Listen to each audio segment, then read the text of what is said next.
Dan di saat Nabi Muhammad mulai dicabut nyawa beliau oleh malaikat Israel, Nabi Muhammad mengatakan, mahadha, apa ini wahai Israel? Malaikat Israel kemudian menjawab, ya Rasulullah, itu adalah sakaratul maut.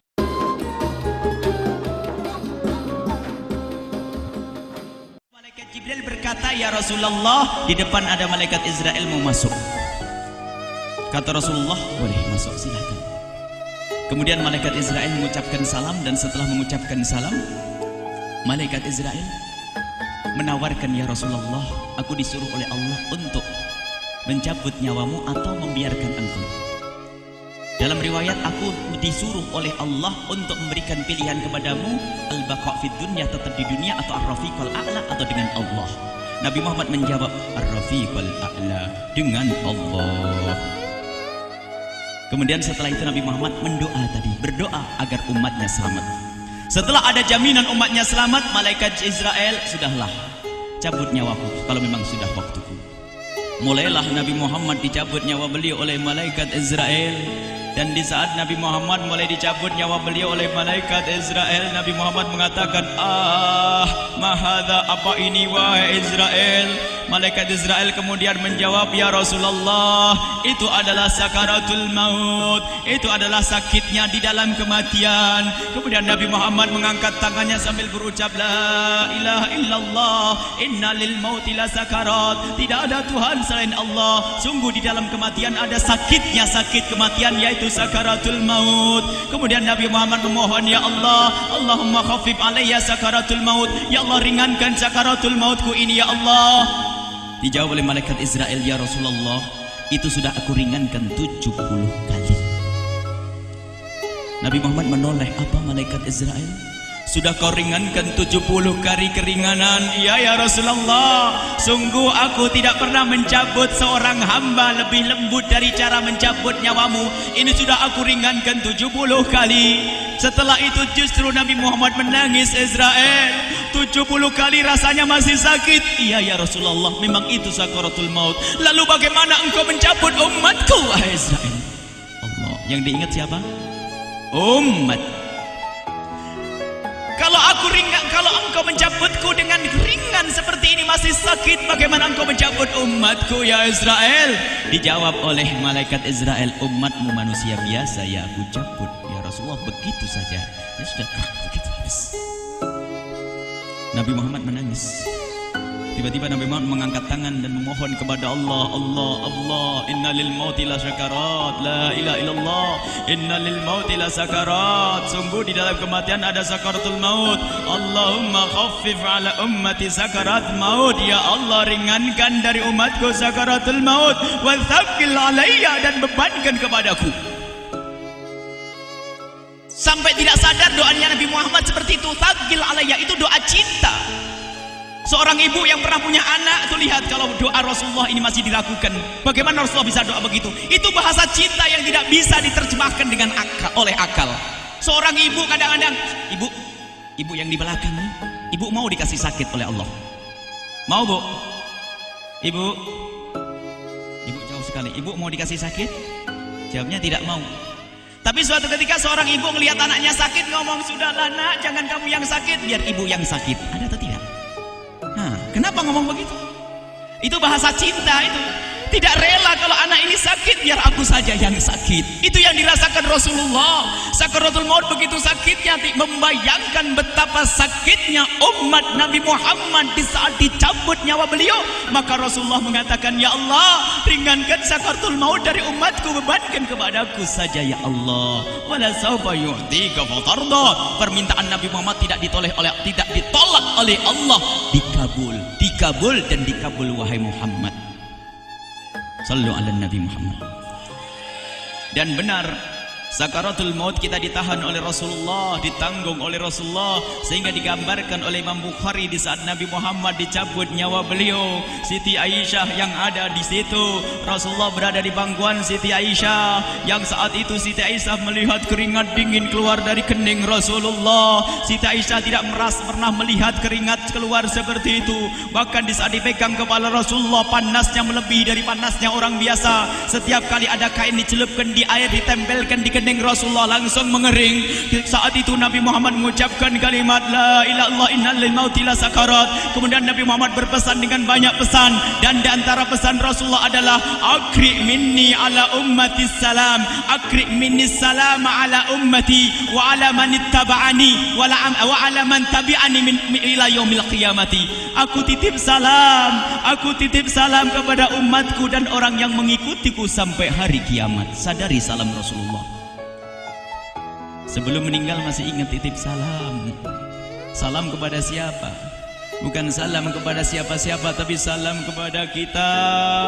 Maka mari kita mengucapkan salam kepada Rasulullah, karena Rasulullah sudah salam duluan kepada kita. Mari kita sejenak bersalam kepada Rasulullah dan hadirkan Rasulullah ada di mata kita dan di hati kita. Mari kita bersama-sama mengucapkan salam. Assalamualaikum ya Rasulullah. Assalamualaikum ya Rasulullah.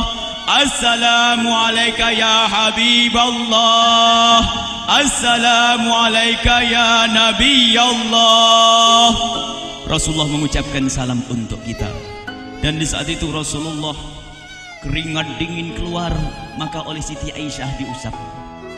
Oleh Siti Aisyah diusap, bayangkan saat itu Nabi Muhammad di pangkuan Siti Aisyah dan diusap oleh Siti Aisyah. Siti Aisyah berkata, keringat Rasulullah mengucur deras hingga aku usap, dan aku usap dengan tangannya Rasulullah. Diusap dengan tangannya Rasulullah. Siti Aisyah memegang tangan Rasulullah sendiri yang digunakan untuk mengusap keringat Rasulullah. Sahabat bertanya, Aisyah, kenapa harus dengan tangan Rasulullah tidak dengan tanganmu? Lihat jawab Siti Aisyah, karena tangan Rasulullah lebih lembut dari tanganku. Sallu ala Nabi Muhammad. Masih sempat nyanjung itu sahabat Nabi. Dalam keadaan begitu masih menyadari kelembutan tangan Rasulullah, jasad Rasulullah, kemuliaan Rasulullah sallallahu alaihi wasallam. Dan aku lebih menginginkan bahwasanya yang menyentuh jidat Nabi Muhammad adalah tangan yang paling mulia di dunia dan di akhirat. Siti Aisyah enggak berani menyentuhkan. Pengennya yang disentuhkan di kening Rasulullah adalah tangannya Rasulullah sallallahu alaihi wasallam. Kemudian setelah itu Nabi Muhammad merasakan sakit yang sangat untuk kita. Kemudian Nabi Muhammad mengangkat tangan tinggi-tinggi mengucapkan la ilaha illallah inna lil mauti lasakarat.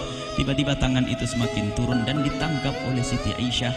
Dan di saat tangan itu jatuh di tangan Siti Aisyah, kemudian tiba-tiba paha Siti Aisyah merasakan berat kepala suci Rasulullah. Dan saat itu Siti Aisyah sadar bahwasanya Rasulullah sudah kembali kepada Allah Subhanahu wa taala. Sallu ala Nabi Muhammad. Siti Aisyah bingung di saat melihat seperti itu. Ditaruh pelan-pelan wajah Rasulullah, sambil menangis lalu berkata, Rasulullah sudah meninggal. Para sahabat Nabi pada bingung. Sayyidina Ali tiba-tiba terduduk, nggak bisa berdiri. Sayyidina Uthman nggak bisa ngomong. Ada orang Sayyidina Zaid berkata, aku baru melihat Rasulullah. Setelah ini aku tidak mau melihat lagi selain Rasulullah. Ya Allah, butakan mataku. Aku tidak ingin aku kotori mataku dengan selain Rasulullah. Dan dibutakan oleh Allah. Bermacam-macam kejadian saat itu. Madinah heboh luar biasa dengan meninggalnya Rasulullah sallallahu alaihi wasallam. Dan sungguh meninggalnya Nabi Muhammad adalah menghidupkan hati yang mati kalau orang faham. Tiba-tiba Sayyidina Abu Bakar datang. Setelah Sayyidina Umar mengatakan, siapa yang mengatakan Muhammad meninggal akan aku penggal lehernya. Jangan seperti orang-orang Nabi Muhammad sekarang lagi pergi seperti waktu Musa pergi kepada Tuhannya, kepada Allah, nanti akan kembali kepada kita. Muhammad belum meninggal. Ini adalah karena kecintaan Sayyidina Umar bin Khattab, tidak ingin Nabi Muhammad pergi. Tiba-tiba datang Sayyidina Abu Bakar As-Siddiq lalu masuk ke kamarnya Rasulullah, lalu masuk kepada Rasulullah, kemudian mengecup kening Rasulullah. Dan Sayyidina Abu Bakar berkata, ya Rasulullah, tibta hayyan wa mayyita. Ya Rasulullah, engkau tetap harum dalam keadaan hidup dan harum setelah meninggal dunia. Sallu ala Nabi Muhammad. Hingga sampai setelah hari besoknya meninggal Rasulullah, Senin sore, Selasa malam, Rabu dikubur Rasulullah sallallahu alaihi wasallam. Setelah dikubur, Sayyidat Fatimah bertanya kepada Sayyidina Abdullah ibn Abbas, Sayyidina Anas, wahai Anas, hai Anas, sambil menangis Sayyidat Fatimah Zahra, hai Anas, bagaimana engkau tega? Atabat anfusukum antahtu ra'sa Rasulillah. Apakah engkau rela menaburkan debu di atas kepala Rasulullah? Sayyidina Anas menangis kaget, ya wahai binta Rasulullah, kalau kami tidak dilupakan oleh Allah, niscaya tidak ada yang bisa mengubur Rasulullah. Jadi saat itu dilupakan oleh Allah, sehingga mereka tidak menyadari melakukan itu semua. Kalau mereka sadar, tidak akan bisa mengubur Rasulullah sallallahu alaihi wasallam. Ini yang diungkapkan oleh Sayyidina Anas, kalau seandainya kami tidak dilupakan oleh Allah, niscaya kami tidak akan mampu mengubur Rasulullah sallallahu alaihi wasallam. Kami yang hadir di sini, ya Allah, ingin senantiasa hadir di hati kami kekasih-Mu Nabi Muhammad. Maka kami mohon, ya Allah, jadikan kekasih-Mu Nabi Muhammad yang akan, ya Allah, yang akan mendampingi kami kelak saat Kau cabut nyawa kami, seperti yang Kau wahyukan kepada kekasih-Mu Nabi Muhammad. Wa absyiru bil jannati, semua hamba yang beriman akan menyaksikan surga, ya di saat dicabut nyawa mereka. Dan surga, di tempat surga itu yang paling mulia adalah Nabi Muhammad. Maka kami mohon, ya Allah, saat Kau cabut nyawa kami, ya Allah, hadirkan Nabi Muhammad di hati kami, ya Allah.